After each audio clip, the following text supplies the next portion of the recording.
Assalamualaikum warahmatullahi wabarakatuh. Saya Yudi Pramuka, tukang donat dari Parung. YouTuber tertua di semesta. Kita mau membahas Tito Karnavian ya. Lagi-lagi Tito Karnavian itu bikin ulah ya. Dia baru saja mengeluarkan surat edaran dan bikin partai politik atau orang-orang lain itu heboh ya. Dia dianggap bisa menjerumuskan presiden dengan surat edaran itu, dan kata salah satu tokoh dari Partai Nasdem, itu surat edaran yang dikeluarkan oleh Tito itu satu praktek ya, yang bikin kita mundur ya, demokrasi kita itu mundur, dan mundur juga prinsip good government ya kan. Surat edaran yang dikeluarkan oleh Tito Karnavian sebagai Menteri Dalam Negeri itu juga bisa kata tokoh politik yang lain yang men-challenge praktik politiknya Tito itu sebagai manifestasi ya dari praktek otoritarianisme dari seorang pejabat pemerintah. Jadi kata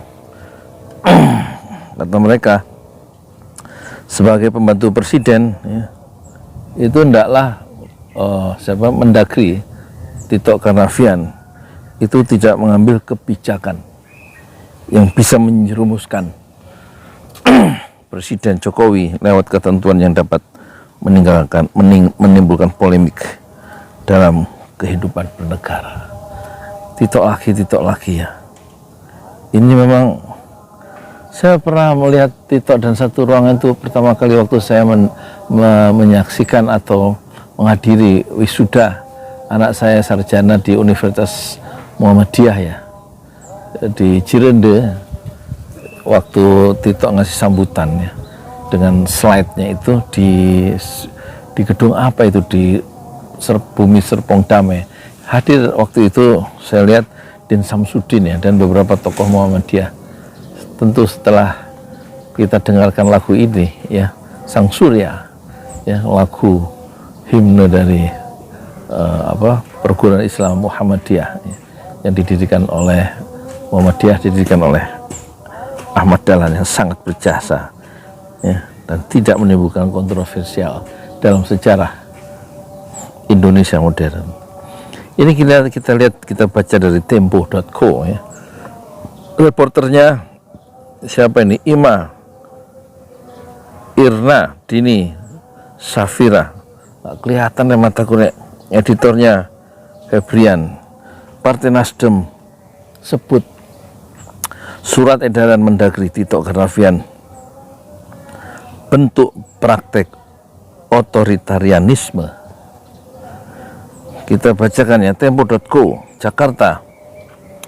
Partai Nasdem menilai Menteri Dalam Negeri Tito Karnavian melakukan praktek otoritarianisme dengan mengeluarkan surat edaran nomor 821/5492/SC. Surat edaran yang membolehkan pejabat atau PJ kepala daerah untuk memutasi maupun memberhentikan pejabat atau aparatur sipil negara ASN tanpa persetujuan Kementerian Dalam Negeri, Kemendagri. Surat edaran ini diterbitkan pada Rabu 14 September 2022. Kita tahu ya, Tito Karnavian dulu itu adalah Kapolri. Kemudian kalau tidak salah tanggal 21 dia mengajukan surat ya, pengunduran diri sebagai Kapolri tahun 2019, dan kemudian DPR dalam rapat paripurnanya itu menyetujui pengunduran diri Tito Karnavian sebagai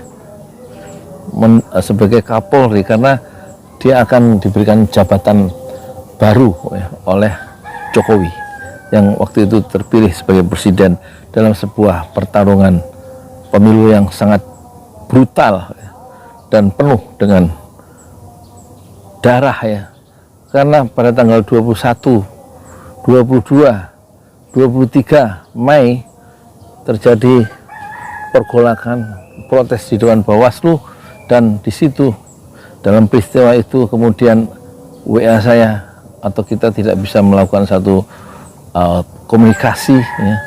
Zaman itu jadi Kapolri dan kemudian WA itu tidak bisa jalan, komunikasi terputus dalam satu demonstrasi yang besar itu di depan Bawaslu, dan kemudian yang meninggal karena tembakan aparat itu 9 orang di bawah kepemimpinan Kapolri Tito Karnavian.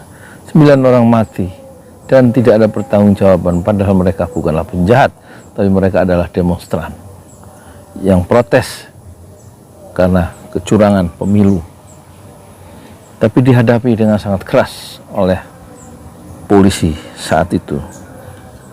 Nah sekarang Kapolri yang membuat Amin Rais marah waktu Amin Rais menyaksikan tindakan polisi di masjid di Tanah Abang itu. Dalam videonya itu kita lihat dia teriak mengeluarkan satu kata yang keras terhadap Tito Karnavian dengan mengungkap Tito gitu. Saking dia marah melihat perilaku polisi di bawah kepemimpinan Tito Karnavian yang brutal di lapangannya.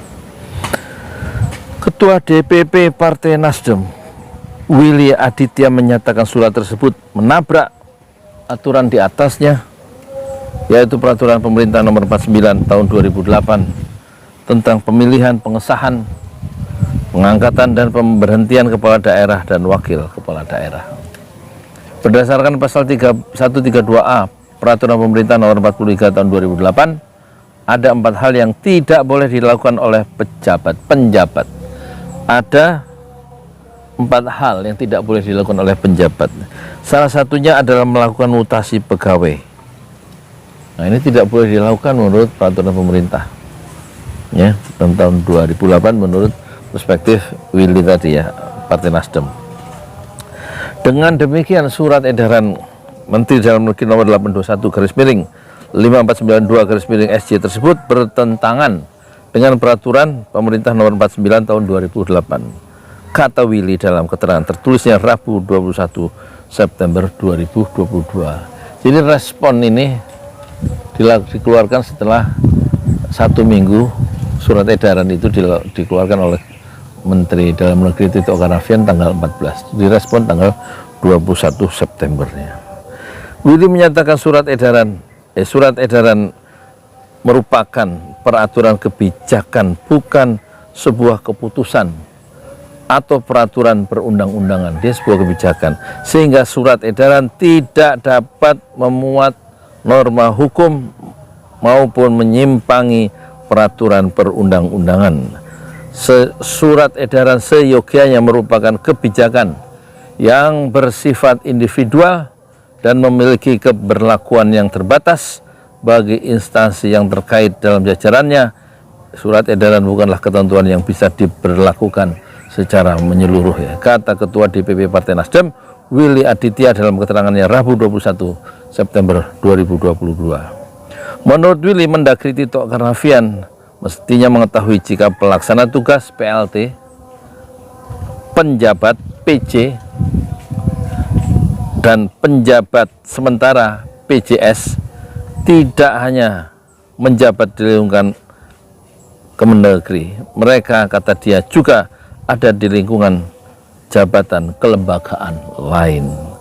Ini ada subjudulnya, Tito Karnavian dinilai mengeluarkan kebijakan di luar batas wilayah administrasinya. Karenanya Willy menilai surat edaran yang dikeluarkan Kemendagri tidak sesuai dengan penalaran yang wajar. Mendagri disebut Willy melampaui kewenangannya, bahkan melampaui batas wilayah administratifnya. Ini saya bacakan supaya ada perspektif baru ya di kalangan orang-orang awam seperti saya, bahwa sebenarnya ada masalah dari surat edaran dalam perspektif hukum ya, menurut para politisi. Willy mengatakan Partai Nasdem melihat surat edaran Kemendagri sebagai praktik yang membawa kemunduran bagi proses demokrasi dan prinsip good government. Surat edaran ini juga dinilai menjadi manifestasi dari praktik otoritarianisme dari seorang pejabat pemerintah. Sebagai pembantu presiden, hendaklah Mendagri tidak mengambil kebijakan yang dapat menjerumuskan presiden lewat ketentuan yang dapat menimbulkan polemik dalam kehidupan bernegara kita, ujarnya. Beberapa waktu yang lalu saya juga bacakan Tempo yang menjewer ya, siapa? Tito dijewer oleh 3 LSM, oleh Kontras, Perludem, dan juga oleh ICW tentang ketidakpatuhan Tito Karnavian mengikuti rekomendasi Mahkamah Konstitusi yang harus Tito Karnavian sebagai Menteri Dalam Negeri dalam mengangkat pejabat daerah, gubernur, gubernur, bupati, dan kepala daerah yang bupati dan wali kota itu hendaknya mengacu pada peraturan pemerintah, bukan mengacu berdasarkan surat keputusan Kemendagri yang dibuat oleh Tito sendiri. Dan kemudian ICW, Kontras, dan Perludem itu mendorong presiden supaya menegur Tito Karnavian atau mencopot Tito Karnavian sebagai Menteri Dalam Negeri. Ini jejak politik dari Tito Karnavian sebagai Dalam Negeri itu menimbulkan persoalan-persoalan di kalangan civil society, dan jejak-jejak dia sebagai Kapolri menimbulkan masalah juga di kalangan civil society sebelum itu. Ya itulah ya, Tito Karnavian selalu bikin ulah menurut perspektif tokoh-tokoh yang mengerti tentang persoalan. Kalau saya kan hanya membacakan.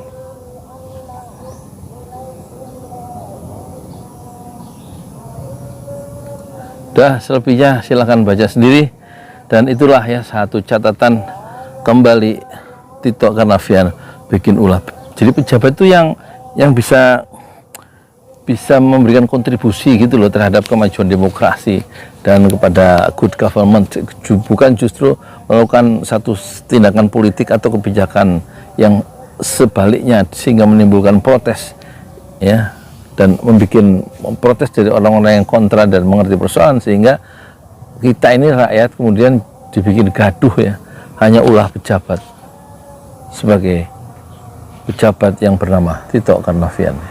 Moga-moga kita nanti mendapatkan pejabat-pejabat yang lebih hati-hati ya, lebih prudent, lebih bisa menahan diri dari ambisi-ambisi politik dan kekuasaan yang di dalam mengelola kekuasaan yang diamanahkan Tuhan kepada dia. Saya Yudi Pramuko, Tuhan Donat dari Penuh Hidur, tertua di semesta fasbir sobrun jamilah. Bersabarlah dengan kesabaran yang indah. Assalamualaikum warahmatullahi wabarakatuh. Aduh, banyak nyamuk rek. Wes aku tidur siang dulu ya. Bentar.